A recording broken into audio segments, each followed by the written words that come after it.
The tavern's warm lights flickered, casting a golden glow on Pyrus as he held a full cup of ale, surrounded by a small, eager gathering.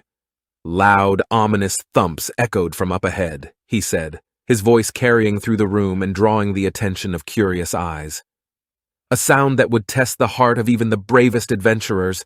They were the steps of a colossal ice troll, a behemoth the size of an elephant.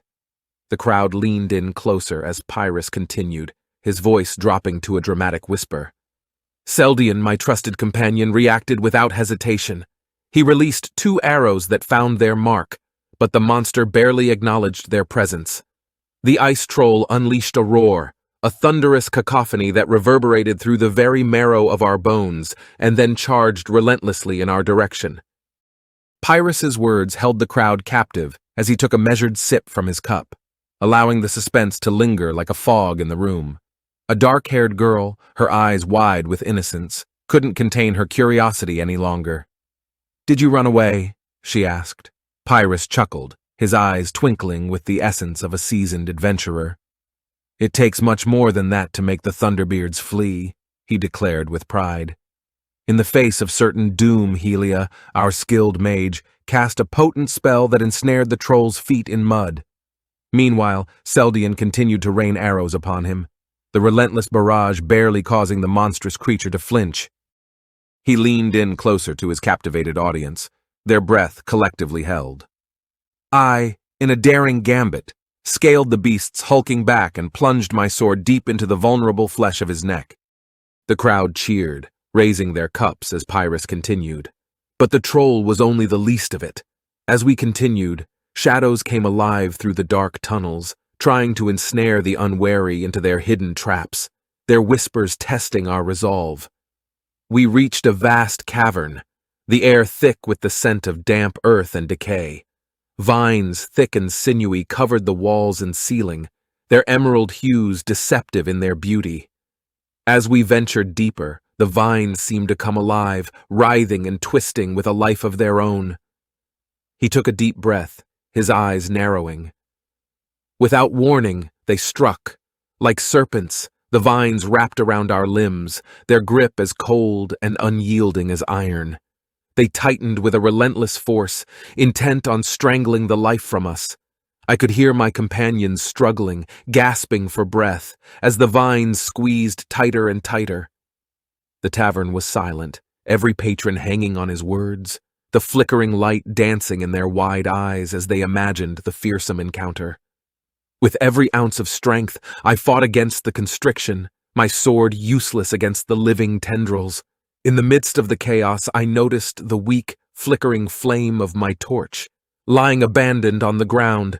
With the last remnants of my strength, I pushed through the vines and grabbed it. He held up his hand, mimicking the act of lifting the torch high.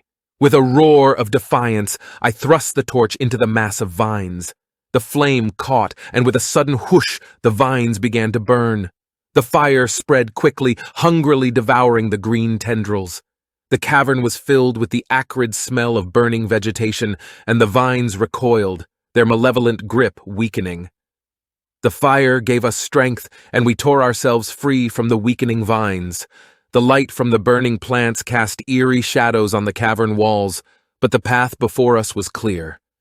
We emerged from that ordeal, bruised and battered but alive. The dark-haired girl, her eyes alight with curiosity, leaned forward. "What did you do next?" she whispered. Pyrus met her gaze with a knowing smile, his eyes glinting with the fire of adventure. "We ventured even deeper," he declared. As we pressed onward through the dark labyrinth caves, it swiftly became apparent why so many adventurers steered clear of the legendary dungeon of Hanz Emoran. But the rumors of unimaginable treasures hidden within its depths prevented us from turning back. Treasures guarded by the legendary necromancer Lich Lord. Pyrus went on, reliving their subsequent trials and recounting how they were ambushed by a cunning pack of goblins. He casually mentioned being struck by an arrow in his leg, an injury he had shrugged off without pause, snapping the arrow at its tip and continuing to fight with relentless determination. He regaled the audience with the tale of their encounter with a monstrous three-headed rabid dog, a creature that had tested their mettle in ways they had never imagined. And then, We finally arrived at the culmination of our journey, the final floor of the sprawling dungeon, Pyrus recounted, his voice infused with a sense of awe. It was a colossal hall, hidden at the dungeon's very heart, and there he stood, the source of legends, the necromancer of unspeakable power, Hanz Emoran.